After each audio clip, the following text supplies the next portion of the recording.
Halo, assalamualaikum warahmatullahi wabarakatuh. Ketemu lagi dengan Insan Tutor, channel nomor 1 YouTuber pemula. Baik teman-teman, ini ada yang bertanya ya. Sebenarnya sih bukan YouTuber pemula juga, tapi saya yakin ini semua YouTuber pemula pernah mengalami dan pernah merasakan.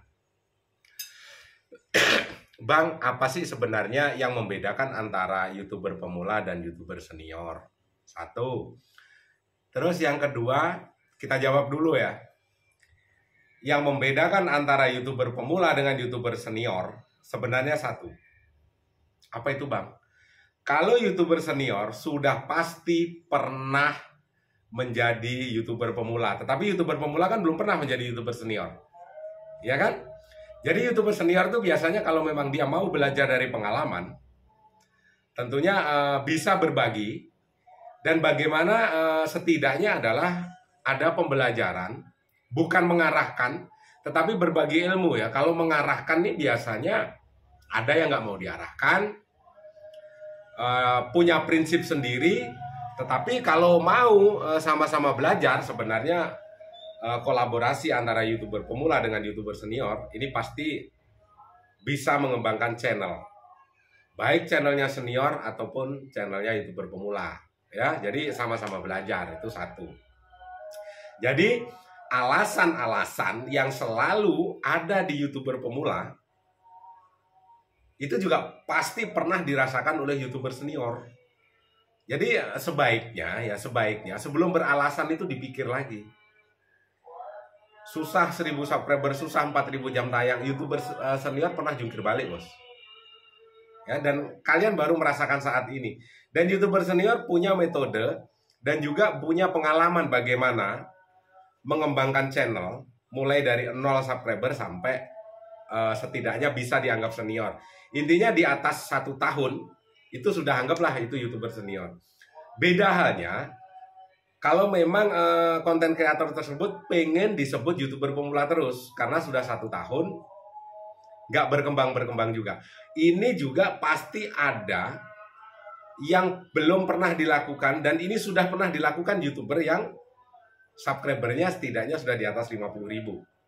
Ya, kenapa Bang? Saya 1 tahun kok subscriber saya masih aja 20.000, sedangkan kayak Insan Tutor 1 tahun bisa di atas 50.000. Ya karena saya melakukan tidak seperti yang teman-teman lakukan. Saya biasa tuh tidur jam 4, kadang-kadang nggak tidur sampai mata juga mendelik-mendelik karena menahan kantuk, itu hal biasa. Jadi saya mendapatkan sesuatu yang tidak teman-teman dapatkan. Ya, tuh poinnya. Terus apalagi Bang? Ingat teman-teman ya, yang teman-teman rasakan, rasa malas, setelah itu kehabisan ide, nggak berkembang, apakah itu masih dirasakan oleh YouTuber senior? Sama. Yang teman-teman rasakan saat ini, malas ngonten, ya. Karena ngonten, ngedit lama, kadang-kadang ngedit harus butuh waktu berjam-jam, setelah diupload nggak ada penonton. Ini adalah membuat kita down, ya, membuat kita down. Jadi bisa menjadi satu prinsip bagi saya, karena saya juga dulu mengalami hal yang sama. Akhirnya muncullah Insan Tutor ini. Bodo amat lah, tanpa edit, tanpa tai kucing lah, yang penting kontennya bermanfaat. Intinya kan itu aja. Mau secara visual, secara pengambilan gambar jelek, bahkan di awal-awal nge-YouTube Insan Tutor kadang-kadang sengaja lampunya dimatikan biar burem segala macam, pakai HP yang biasa-biasa saja. Memang itu sengaja saya lakukan. Kenapa? Karena dulu kayak di konten pertama saya di contohnya Ladas Gaming atau e-project service ya, sebelum project service dan sebelum Bali Divest. Karena di project service HP ini video asalnya dari e-project service HP. Setelah itu di-banned ke project service HP. Project service HP di-banned juga karena main VPN, videonya semuanya direkam layar karena memang saya nggak pernah nyimpen video-video lama. Dari itu diedit ulang sampai ke Bali Divest. Makanya di Bali Divest juga kualitas videonya sudah makin burem. Bahkan kadang-kadang ketemu lagi dengan project service HP, masih bahasa itu masih terbawa sampai di kontennya Bali Device, karena memang sengaja nggak saya edit, nggak saya hilangkan kata-kata itu, ya. Jadi patokan saya dan pedoman saya adalah kalau mungkin saat ini konten kreator pemula masih sibuk dengan editing, saya sudah nggak peduli lagi dengan yang namanya editing. Kalau memang teman-teman bisa atau mungkin bisa menerapkan editing dengan kualitas lebih bagus daripada Insan Tutor, ya itu lebih bagus, ya. Karena itu prinsip saya, karena di awal-awal juga begitu. Begitu gimana bang? Edit, setelah itu di-upload, giliran ngedit 1 hari, di-upload, ternyata setelah diedit, diekstrak, ternyata memorinya penuh. Ya, HP cuma Oppo A5 2020, Samsung A10, memorinya penuh saat ekstrak. Setelah itu di-upload di YouTube, ternyata nggak ada yang menonton. Akhirnya ya bodo amat itu tadi kan. Ilmu bodo amat akhirnya. Makanya di Insan Tutor ya sudahlah bodo amat. Makanya teman-teman selalu saya berikan sebuah pemahaman, menyamakan pikiran kita, nggak perlu editing yang terlalu mumpuni untuk memulai menjadi seorang konten kreator. Tetapi sebuah video yang penting adalah ada nilai. Ada nilai dan ada pesan yang bisa ditangkap oleh subscriber. Entah itu pesan moralnya, entah itu pesan ilmunya, atau mungkin pesan dari pengalaman pribadi, atau mungkin kata-kata yang bisa diadopsi dari mungkin saat teman-teman menonton sebuah channel, baik yang satu tema atau tidak, ada kata-kata yang memang sebenarnya teman-teman klik, oh ini kata-katanya bagus, ya. Ini kok sesuai dengan pengalaman saya. Akhirnya diucapkan dan dijadikan sebagai ide konten. Itu ya. Jadi rasa malas segala macam sama-sama. Terus apalagi yang membedakan? Yang membedakan adalah saat teman-teman datang rasa malas, datang rasa down, teman-teman tiarap.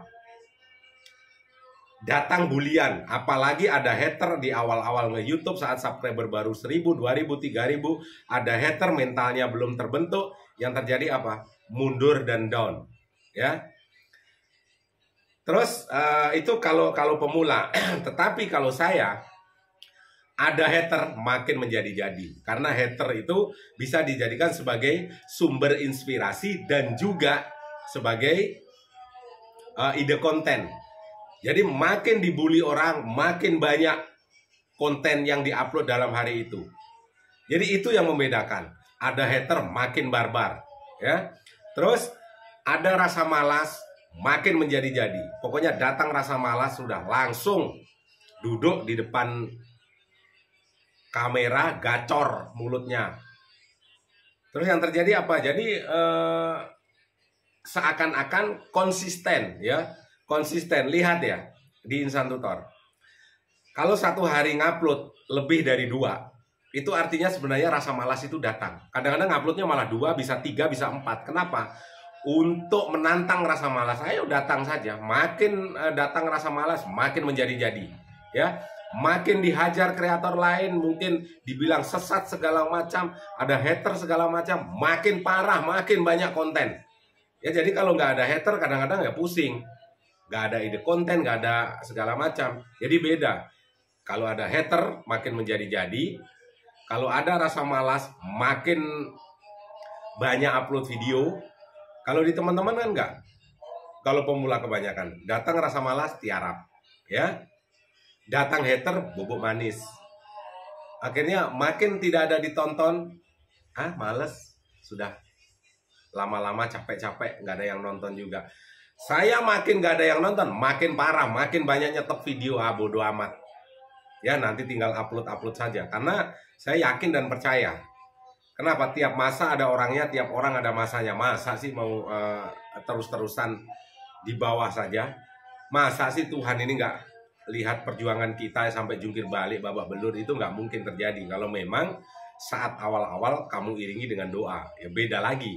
Kalau kalian ngonten itu dengan kesombongan, artinya ngonten saya bisa, ya iyalah, ya. Jadi akhirnya apa? Ngonten tapi sombong. Ya ngonten nggak pernah doa dulu, kan sombong. Setelah itu berdoa aja tanpa ngonten, itu konyol lagi, bodoh malah. Ya doa aja, membelintir tasbih aja. Emang duit akan datang begitu saja ke tempatmu? Kan enggak juga seperti itu. Jadi itu yang membuat, dan rata-rata channel-channel besar pun seperti itu ya. Rata-rata channel besar itu saat sudah bisa memanage, saat tahu, artinya tahu karakternya dia, tahu pribadinya dia, maka itu disampaikan ke dalam sebuah konten. Jadi yang perlu dipelajari sebenarnya apa, Bang? Titik temunya apa? Titik temunya adalah pahami dirimu sendiri. Pahami karaktermu sendiri. Ya. Jangan pernah mengada-ada. Kalau kamu memang bajingan, bajingan saja. Kalau kamu memang baik, baik saja. Jangan kontenmu berisi dengan ceramah yang baik-baik, padahal saat komen di sebuah kreator lain atau saat komen di videonya pemula, videomu isinya ceramah, komenmu isinya nggak jelas-jelas, saling menjatuhkan. Akhirnya apa? Ya nggak sinkron, ya nggak sinkron. Konten isi ceramah semua, bahkan kontenmu adalah hasil ceramahmu sendiri. Karena yang membuat konten adalah tokoh masyarakat misalnya, atau mungkin yang punya ilmu agama. Ya setidaknya punya ilmu agama di atas rata-rata pernah mondok. Tapi ingat ya, saat kalian membuat konten punya ilmu agama, setelah itu kamu sendiri ceramah, kamu upload di videomu, tetapi saat videomu nggak laku, komenmu sudah nggak jelas-jelas di tempat yang lain, di tempat sesama pemula ini banyak sekali ya, banyak sekali. Dan berkali-kali saya lihat komentar seperti itu, komennya isinya menjatuhkan semua, bilang Insan Tutor nggak jelas, sesat, hanya omong doang, padahal isinya ceramah. Dan setelah saya telusuri adalah kamu sendiri yang ceramah di situ. Dan hal-hal semacam ini apa? Yang membuat kontenmu nggak berkembang, ya wajar saja, antara otak, hati, dan mulutmu nggak sinkron ya. Yang kamu tunjukkan kebaikanmu, padahal hatimu kayak setan. Makanya ya wajar saja kalau akhirnya kenapa nggak berkembang. Artinya kalau baik ya baik saja dari dalam hati, tuangkan ke dalam sebuah konten. Kalau memang kamu masih bajingan, nggak usah merasa dirimu sok hebat, sok benar sendiri. Kayak Insan Tutor nggak pernah merasa dirinya paling benar. Kalau dibilang saya bajingan, ya saya bajingan. Ya saya setan, ya bisa jadi terjadi. Ya saya hanya ngebacot doang, ya faktanya memang ngebacot doang. Tapi setidaknya apa yang ada di hati, mulut, dan otak ini sama. Ya dari situlah subscriber bisa menilai orang ini bener apa enggak. Kalau memang harus berkata kasar, ya saya bukan sekali dua kali berkata kasar. Ya kadang-kadang kalau memang harus berkata bagus ya bagus, kalau kasar ya kasar. Masa kasar mau dibagus-bagusin? Kan nggak jelas itu ujung-ujungnya. Sehat selalu. Wabillahi taufiq wal hidayah. Assalamualaikum warahmatullahi wabarakatuh. Sukses dan salam buat keluarga. Mudah-mudahan kedepannya teman-teman tetap bisa menjadi dirimu sendiri, gak usah mengada-ada. Ya setidaknya walaupun kamu saat ini masih menjadi bajingan, tetapi berusahalah untuk lebih baik dan berusahalah bermanfaat bagi orang banyak. Itu aja kuntinya. Simple kan? Cukup simple ya. Hidup jangan mengada-ada, jangan berusaha menonjolkan ini loh saya orang baik. Ya nggak perlu. Subscribermu nggak butuh penjelasan siapa kamu. Ini loh saya orang baik, nggak penting bagi saya. Kalau memang suka ya suka saja, kalau memang nggak suka sebaik apapun dirimu ya tetap aja nggak disukai orang. Dan itu semuanya kan keluar dari aura dan keluar dari mulutmu. Sehat selalu, sukses dan salam buat keluarga.